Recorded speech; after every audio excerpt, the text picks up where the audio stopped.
Hello বন্ধুরা, welcome to my channel. আবার চলে এসেছি নতুন একটা ভিডিও নিয়ে তোমাদের কাছে।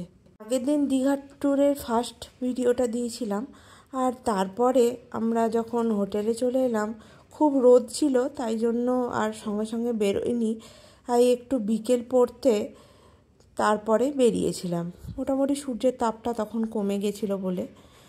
আর আমি ভাবলাম একটু জলে গিয়ে আর কি দাঁড়াবো, বা চান টান তো করিনি, তার জন্য ভেবেছিলাম একটু জলে যাব। তারপরে যা দেখলাম ওখানে, মানে সে যে ড্রেনের কালো জলগুলো গিয়ে ওখানে মিশছে, ওই দেখে আর ইচ্ছা হলো না যে জলে একটু নামি।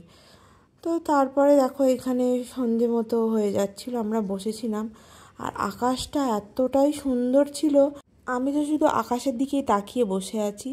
আর সন্ধে হতে হতে ভাবলাম একটুখানি কিছু খাই, তারপর একটু পাঁপড় কিনে নিয়েছিলাম। আর দেখো সন্ধে হওয়ার সাথে সাথে চাঁদটা শুধু তাকিয়ে দেখো, এত সুন্দর লাগছে। প্রথমে যখন উঠছে আমি ভাবছি অত বড় এটা কিসের লাইট জ্বলছে, তারপরে দেখলাম যে অনেক বড় চাঁদটা উঠছে। সেদিনকে পূর্ণিমা ছিল, জানতাম না, এত সুন্দর লাগছিল দেখতে। তারপরে পুরান একটু ঘুরতে ঘুরতে ওখানে আইসক্রিম কিনে নিল। আর আমি তো আইসক্রিম খাই না, জানোই সবাই, ঠান্ডা লাগার জন্য। তো তারপরে একটু ঘুরে সমুদ্রের ধারে অনেকক্ষণ ধরে বসেছিলাম আমরা, এত ভালো লাগছিল যে কি বলবো।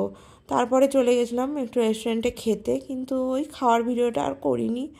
তো আজকে ভিডিওটা এই পর্যন্তই থাকলো। সবাই খুব ভালো থেকো, টাটা।